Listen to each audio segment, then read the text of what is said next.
Salut tout le monde, mon nom est Patrick Groux et je vous souhaite la bienvenue à cette première émission des jeunes entrepreneurs. Je suis certain qu'il y en a beaucoup d'entre vous qui ne sont pas familiers avec le domaine des affaires ou bien encore le domaine des entreprises. Eh bien, vous êtes chanceux parce qu'on a une série d'émissions spéciales sur justement des jeunes entrepreneurs. On va inviter à l'émission des conseillers, des gens qui sont compétents, des gens qui se connaissent justement dans le monde des affaires. Aujourd'hui, comme jeune entrepreneur, on a rencontré Guy Sabourin, Marc Racine et Éric Brisson. Ils vont nous parler un peu plus de leur grande entreprise.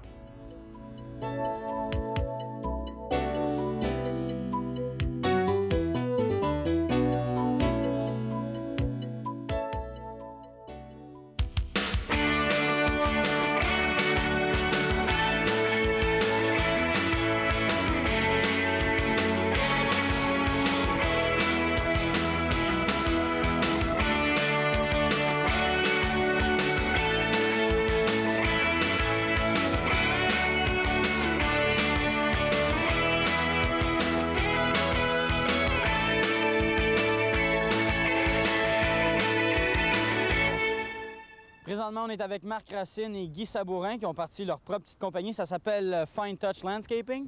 Oui, c'est ça. Ça fait combien de temps que vous avez ça, cette compagnie-là? Ça fait 2 ans cette année. C'est notre deuxième année dans la business. Qu'est-ce qui a eu l'idée au départ de partir cette petite entreprise-là? Moi, j'ai eu l'idée. Je travaillais il y a 3 ans, j'ai travaillé avec une compagnie. Puis j'ai eu l'idée d'essayer ça par moi-même. Donc, je n'ai parlé avec Guy. J'ai dit, serais-tu intéressé de partir d'une compagnie? Puis on a fait les planifications, puis ça a pris quelques temps, là, mais on l'a parti. Puis c'est quoi au juste, là, ça, Fine Touch Landscaping? C'est des services d'entretien de gazon, puis comme on plante des arbres, on refait de la tourbe, on coupe de l'herbe, tout ce qu'il y a à faire avec le dehors de la maison. Mais ça marche tout sous contrat. C'est pas des affaires d'une fois on y va. C'est à l'année longue. Ouais. Puis au début, là, en partant, là, bon, c'est évident, il faut commencer à zéro. Là. Combien de temps ça vous a pris à peu près préparer ça? Disons, ça a pris bien la planification. Comme on a revu bien les figures, voir si on avait assez d'argent, avant d'acheter trop d'équipement, voir si on pouvait pogner des contrats. Ça a pris bien du temps, ça a pris tout un hiver. On a été voir des clients durant l'hiver. Même si c'était de bonne heure, on a été voir des clients, voir s'ils seraient intéressés. Faire sûr qu'on a assez d'argent, assez de clients pour pas faire faillite. Est-ce que ça fait longtemps que vous vouliez vous partir une compagnie comme ça? Ça a-tu toujours été un rêve, un but, je ne sais pas? Moi, pas vraiment. C'était Marc qui m'en a parlé, puis on a dit c'est une bonne idée, on pourrait faire ça. Puis c'est juste de même que ça a commencé. Je sais pas. Moi, je veux dire, ça n'a pas vraiment... C'était un rêve, je veux dire. J'ai toujours voulu, depuis que j'ai peut-être 14 ans, là, comme je t'ai dit, je travaillais pour une compagnie, mais là, pour une couple d'années, j'ai dit, ça serait une bonne idée, j'aimerais ça, mais je n'étais pas sûr, j'étais capable. Là, finalement, on a dit, on va essayer. Puis là, est-ce que tu aimerais poursuivre dans ce domaine-là ou c'est pas nécessairement ce que tu veux faire, ça? Disons que j'aime bien ça, là, mais ça va être juste pour je t'attends que je finis mes études. Puis une fois que j'ai fini mes études, là, j'aimerais m'en aller dans un autre domaine, propriétaire de quelque chose d'autre. Ah, okay. Pas exactement dans le landscaping. Tu veux quand même rester dans le monde de l'entreprise? Oui, je veux rester dans le monde de l'entreprise.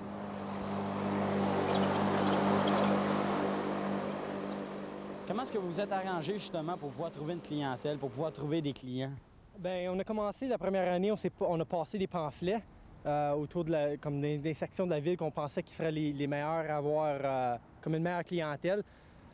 Puis là, cette année, qu'est-ce qu'on a fait? On a fait passer une couple de 10 000 au travers de la ville dans d'autres endroits. Puis là, d'après ça, on peut voir quel est le meilleur endroit pour la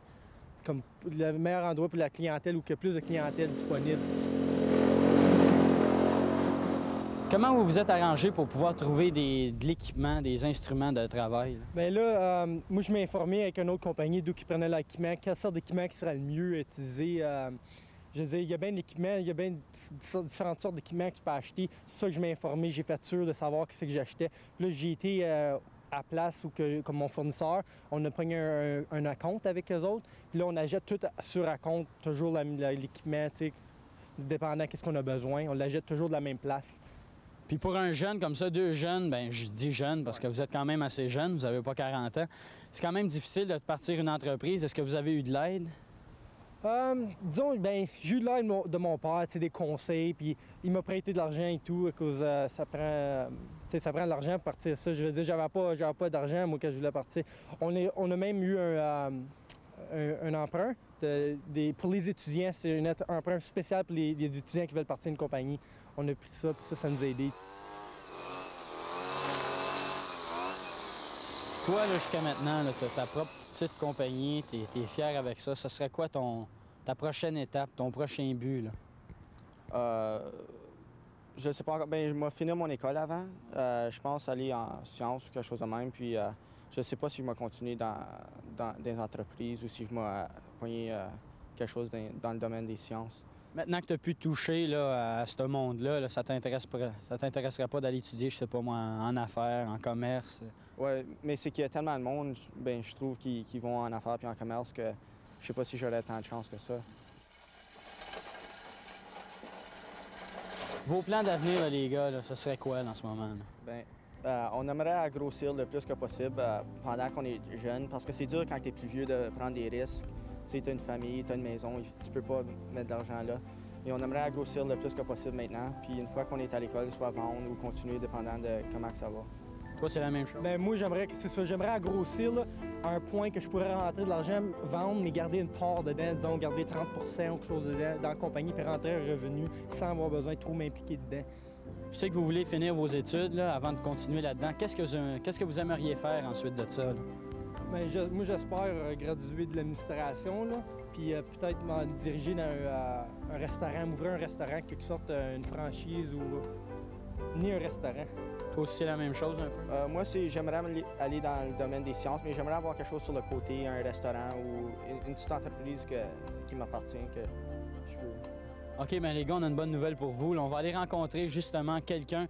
Un grand restaurant, c'est une franchise, c'est le Saint-Hubert, puis on va aller voir ça. Vous leur posez des questions, vous voulez savoir des choses, vous leur demandez, puis vous allez apprendre avec ça, vous allez avoir des conseils. OK, c'est très bien. Donc, on a rencontré le responsable du personnel du Saint-Hubert qui est situé sur le chemin Bank. Puis on a avec nous nos deux entrepreneurs, Guy et Marc, puis ils vont lui poser quelques questions. Je vais commencer par votre première question. Pour commencer, j'aimerais savoir, c'est basé sur quoi, là, votre entreprise? Pas mal tout est basé sur qualité et service à la clientèle, qualité du produit. Je vais vous montrer ça, on va aller faire un tour en arrière. Okay. C'est bon, ça? Ah ouais. Quand je parle de qualité, là, c'est ça. Le poulet est tout uniforme, les poids, c'est tout contrôlé, ça. On ne pourrait pas mettre de la poule plus petite ou de la poule plus grosse. Okay. Donc, vous mettez toujours la même grosseur? Tout le temps la même grosseur de poulet. C'est ça qui touche la qualité du produit. C'est bien important. OK. Quand je parle de quantité, là, tout est pesé sur balance, continuellement. Puis, comme ça, on peut contrôler notre coût d'opération. C'est bien important. Même chose, les tomates, tout est standard. Vous pesez pour faire sûr que vous n'en mettez pas trop, il n'y a pas personne qui prend rien. C'est ça. C'est tout contrôlé, c'est tout rentré sur informatique. OK. Puis de ce manière-là, le manger qui rentre et qui sort, vous êtes capable de le contrôler. Comme là, s'il manque du stuff, comme vous savez. Là. Donc, on va savoir à la fin de la semaine, on prend un inventaire à la fin de la semaine. OK. Puis à ce moment-là, vous savez, l'informatique lui il dit, ben OK, 4 tomates, 3 tranches de bacon, un paquet de viande, puis un peu de salade, c'est ça. Okay. C'est le même qu'on fait le club, par exemple. Côté dessert, les gars, là. Côté dessert, c'est tout en portion. Vous savez? Il n'y a vraiment pas de perte. À moins de l'échapper, là, ça va pas assez de manière qu'on pourrait faire de la perte.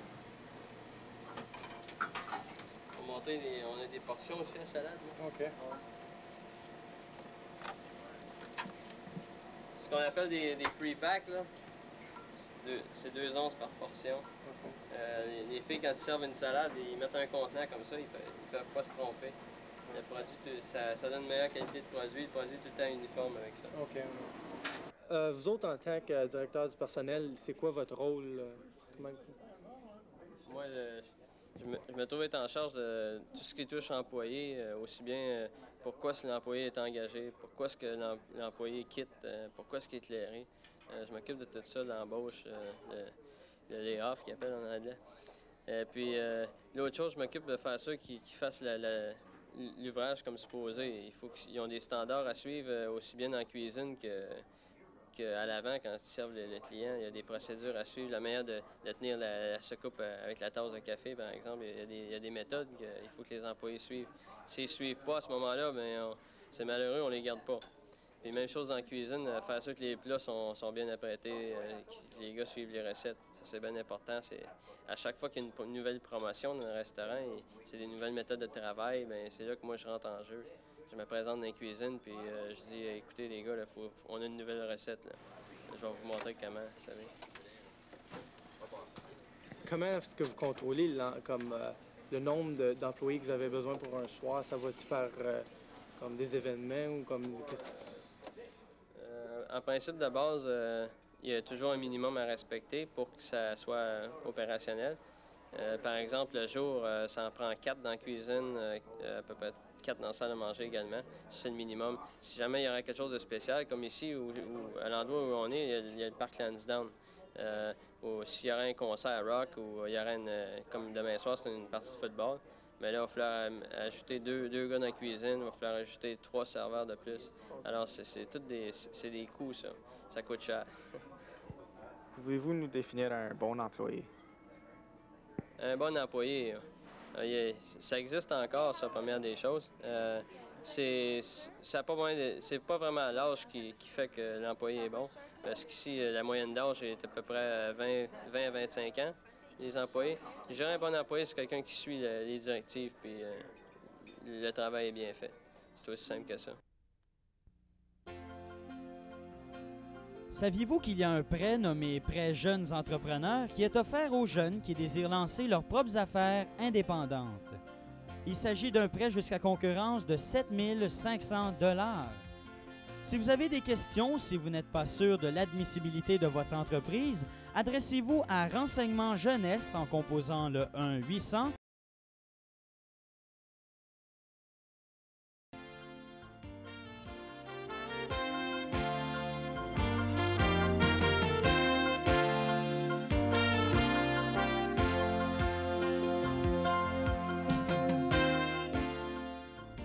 Ce qui peut paraître un peu surprenant, c'est que ce qui va nous intéresser, prime abord, ce n'est pas le projet d'entreprise. Le projet d'entreprise, ce n'est pas important au départ.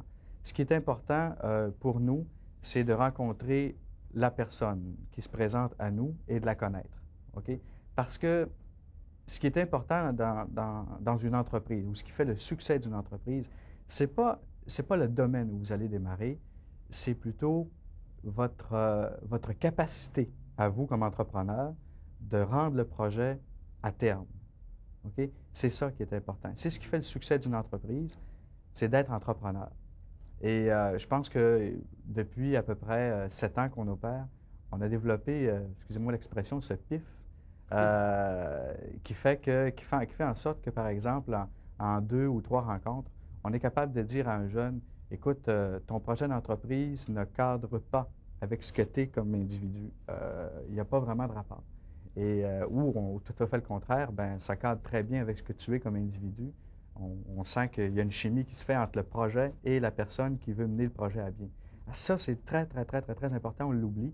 La plupart des gens pensent que il faut trouver une idée extraordinaire et c'est ce qui va faire que ça va réussir, alors que l'extraordinaire n'a absolument aucune importance. C'est vraiment d'être à l'aise avec son projet. Bon, je vais vous donner un exemple qui est un peu farfelu, que j'ai déjà vécu. Quelqu'un qui vient me voir et qui me dit « Bon, je veux démarrer en affaires. Oui, c'est quoi ton projet? » Il me dit « Je veux vendre des grenouilles transparentes. » Alors, ça fait rire. Moi aussi, j'ai ri. J'ai dit « Qu'est-ce que c'est que des grenouilles transparentes? C'est quoi ça? » Alors, il me dit « C'est des grenouilles qui tu es capable de voir tous les organes à travers et tout ça. » J'ai dit « Comment ça fonctionne? » Ah, il s'est nourri par une sorte de poudre, ce qui fait que la peau devient transparente. J'ai dit, tu as vu ça à New York? Oui, mais je dis, pas New York ici, là. T'es loin. Puis, as-tu de l'expérience là-dedans? As-tu de l'expérience dans la vente? Je ne sais pas, tu connais-tu les animaux? Absolument pas. Lui, l'idée, il pensait avoir trouvé une idée extraordinaire avec laquelle il pourrait faire de l'argent rapidement, alors que ça ne cadrerait pas vraiment avec sa façon d'être. Alors, c'est très, très, très, très, très important.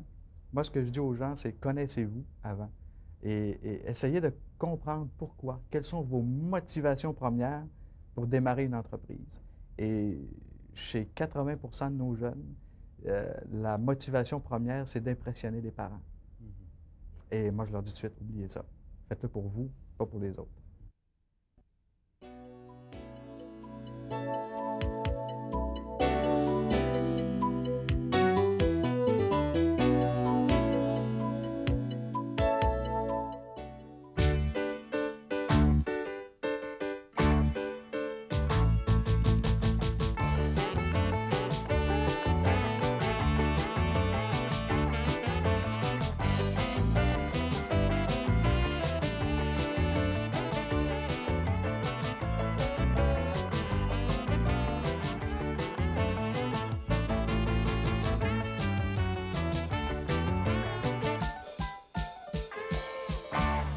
On a rencontré aujourd'hui M. Éric Brisson qui s'est parti d'une petite entreprise à Popsicle. Parle-moi donc un peu de ton entreprise, là. Mr. C'est quoi? Dr. Cool. Dr. Cool. C'est quoi ça, Dr. Cool? Dr. Cool, ça c'est comme un genre d'entreprise ambulant. C'est une compagnie qui vend de la crème à glace qui se promène dans le village d'Embrun-Mer. Ouais. C'est pas mal comme même genre comme un petit dépanneur qui se promène au service du monde. Donc c'est sur une bicyclette un peu? C'est ça, ouais. c'est bâti sur un bicycle qui est pédalé à l'arrière par un jeune ou... Par ton employé? C'est ça, par mon employé. Est-ce que ça fait longtemps que tu veux te partir une entreprise comme ça, toi? Ben, ça fait longtemps. L'année passée, j'avais l'idée dans la tête de partir ça, mais avec tout, je m'avais pris trop tard, puis il y a bien des choses qui ont arrivé, tout ça. Fait que, comme, ça fait au moins un an que j'ai ça dans la tête, que j'avais le but de partir ça. Puis là, cette année, j'ai dit, bon, me partir plus du bonheur. Puis j'ai vu que je me suis arrangé pour faire toutes les démarches possibles pour, qui m'a donné comme que j'ai pu partir cette année. C'est quoi les démarches que tu as à faire, là? Qu'est-ce qu'il faut faire pour partir une entreprise comme ça? En fait, démarche, c'est comme... L'affaire qui m'a pris, c'est que j'ai bâti sous mes temps moi-même le bicycle. Fait comme j'allais à l'école, puis je bâtissais sous mes temps libres. J'ai bâti la boîte, j'ai bâti ça. Fait que, comme c'était pas comme un job à plein temps, fait que je bâtissais ça sur mon temps libre à moi-même. Fait que là, ça m'a pris assez de temps bâtir ça. Là, après, c'est contacter le monde, contacter comme mon distributeur, contacter comme mon employé, vraiment voir s'il était vraiment sérieux par rapport à ça. Puis de là, ben j'ai tout contacté mon monde, puis de là, j'ai pu former cette entreprise. Fait que là, c'est ton entreprise. T'as quel âge, toi? J'ai 19 ans. 19 ans. T'as ta propre entreprise, t'as 19 ans, puis en plus de ça, t'as un employé. Comment est-ce que t'aimes ça, là? Ben, commencement, je trouvais ça que c'est pas pareil comme juste avoir un job régulier. Ouais. Un job régulier, tu te montes la face, tu travailles ton 8 heures, puis ça te revient. Ouais. Là, c'est tout le temps comme chaque jour, tu te lèves le matin, il y a tout le temps quelque chose à faire. Comme c'est tout le temps, tu es tout le temps occupé, à quelque part, tu cours tout le temps pour quelque chose. C'est comme si c'est ta propre business, tu veux tout le temps améliorer ça, puis tout le temps mettre ça mieux pour les clients. OK. Évidemment, Embrun, c'est pas la grosse ville, c'est pas Ottawa, mais est-ce que ça marche-tu bien quand même? Ben, je vais te dire franchement, au commencement, comme la première semaine, ça marchait assez bien. Mais le monde, comme c'est pas le même style de vie. C'est le style de vie dans la ville. Le monde ne sont pas encore assez habitués à voir ça. Mais il y a pas mal de monde qui s'habitue, puis tu sais, au commencement, le monde me regardait. Là, à cette heure, le monde s'habitue, puis ils viennent acheter. Ouais. Ils sont plus, comme, ils connaissent, là, depuis que j'ai passé un papier, je suis plus connu. Fait que là, le monde s'habitue à savoir Benoît se promener en bicycle. Ah, ben c'est fun. Benoît, c'est qui, ça? Benoît Beausoleil, ça, c'est mon employé. Ton employé? Ouais. Comment est-ce que tu as choisi un employé? T'avais-tu des entrevues? En fait, d'entrevue, non. C'est ma mère, elle enseigne à une petite école. Puis de là, elle parlait avec d'autres parents, tout ça. Puis elle disait que je cherchais quelqu'un pour faire un tel ouvrage. Puis je voulais pas avoir quelqu'un trop vieux, parce que là, ça m'a demandé trop de responsabilités envers ça. J'ai pris quelqu'un qui était à petite école, qui était responsable. Je demandais à ma mère si elle connaissait pas quelqu'un qui était responsable. Puis qui était assez grand, assez fort pour faire ça, cet ouvrage-là. Puis de là, ma mère, elle connaissait un autre professeur, son fils, Benoît Beausoleil, qui a 13 ans, qui remplissait l'ouvrage comme que je cherchais. Qui était capable de prendre les responsables des comptes d'argent, des comptes de l'inventaire, de ce qui se vend. Pas quelqu'un qui partirait avec le stock, chose qui voudrait. Toi, tu penses que tu aurais pu faire ça tout seul ou tu aurais eu trop de choses à faire avec ça? Ben, moi tout seul, non. Parce que juste là, comme j'ai même pas le temps moi-même de pédaler le bicycle, je pensais commencer à faire une partie. Puis avec toutes les affaires qui arrivent, j'ai même pas le temps moi-même de faire l'ouvrage. Comme en ayant un employé, comme ça coupe mes profits un peu, mais ça m'aide, au moins ça me tient une routine régulière, ça tient mes clients qui savent qu'à telle heure et à telle heure, ils vont être là. OK. Tu parlais de tes parents tantôt, là. Est-ce qu'ils t'ont beaucoup aidé là-dedans? Mes parents, ils m'ont plus fait ça comme un défi. OK. Ils me disaient tout le temps comme... mon père, comme il savait que j'avais un but, comme que j'ai tout le temps voulu avoir une business, quelque chose, comme je commence petit comme ça, mais j'espère un jour comme, plus grossir. Ouais. Fait que mon parent, comme mes parents, comme surtout mon père, il me laissait plus tout seul que je bâtisse, que je fasse ça moi-même. OK. Fait que j'ai tout fait tout moi-même. Puis lui, comme avoir eu bien des problèmes, je suis sûr certain qu'il serait venu, mais il m'a laissé ça tout seul que j'ai fait moi-même. Ouais. Que si ça marche pas, que c'est mes propres erreurs que j'ai eues, que pas que ça soit comme que je peux blâmer ça sur les autres, que c'est moi-même mon propre échec. T'étais fier à la fin? T'es Ben, content? Après que j'ai eu fini, comme le plus pire, c'est que j'ai eu fini de bâtir, puis juste là, comme la business commençait. Fait que OK. j'ai recommencé à courir. Aïe, Fait que aïe. j'ai jamais eu un temps comme pour vraiment, comment on dirait, comme apprécier Mhm. qu'est-ce que j'ai fait. Mais à la fin de l'été, je suis sûr certain que si Ouais. ils vont voir comment ça m'a été, puis ils vont être fiers. All right. Tu disais tantôt que, bon, tu voulais te lancer en business, là. Mhm. As-tu pensé à quel genre d'entreprise t'aimerais... Genre d'entreprise. En fait, genre d'entreprise, comme je suis pas mal ouvert, là. Mhm. Je n'ai pas encore décidé dans quoi je me lancerais bien. Comme je viens de décider, comme voir que ça avait l'air de dessiner le monde de gérer ta propre petite entreprise. Comme je sais, j'ai commencé petit, mais comme je voulais commencer quelque chose que moi, je pouvais être propriétaire puis être en même temps comme boss, on va dire, d'une manière. C'est pour ça que cette entreprise-là, comme, elle me donnait la chance financièrement, puis elle me donnait la chance et maintenant en responsabilité. Ouais. Parce que c'est pas comme une... Je sais pas si j'allais partir comme un bar ou quelque chose à moi Ouais. tout seul. C'est ça. Là, tu sais, des employés à plein temps, j'aurais dit, ben, c'est un petit peu trop gros pour que ça, je suis capable de faire. Ouais. Fait que, en fait, ça m'a fait bien apprendre, en fait, Responsabilité. c'est ça. Bon, je sais que c'est ta propre compagnie, mais as-tu eu de l'aide pour faire ça? Y a-t-il quelqu'un qui t'a aidé personnellement, bien financièrement, comme ça?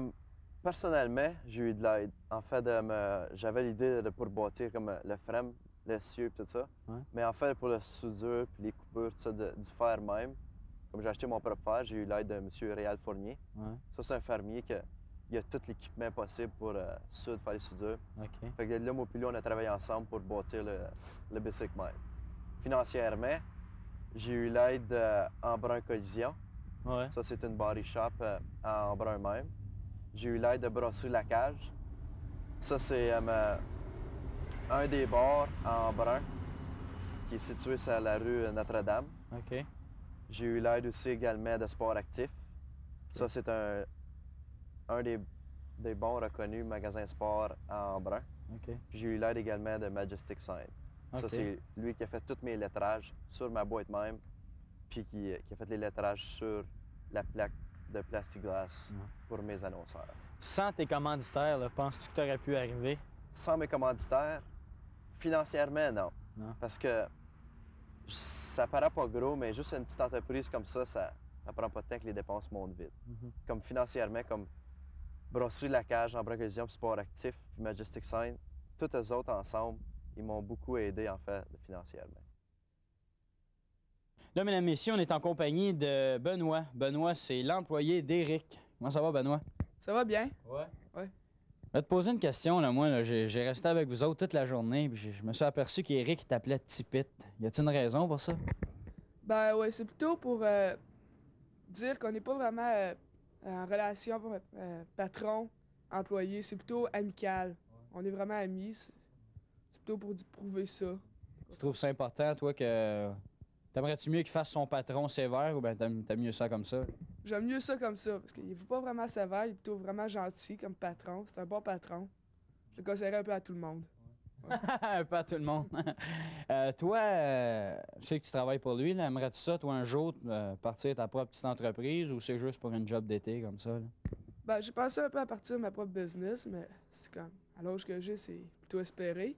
Mais présentement, c'est plutôt une job d'été, oui. Et tu parlais de business, là. Quel job t'aimerais te partir? Quel business t'aimerais te partir? Là? Je sais pas, mais une business qui fait de l'argent. Merci beaucoup, mesdames, messieurs, d'avoir participé à cette première émission des Jeunes Entrepreneurs. On se revoit prochainement avec d'excellents entrepreneurs et une excellente émission. Je vous remercie beaucoup. Salut!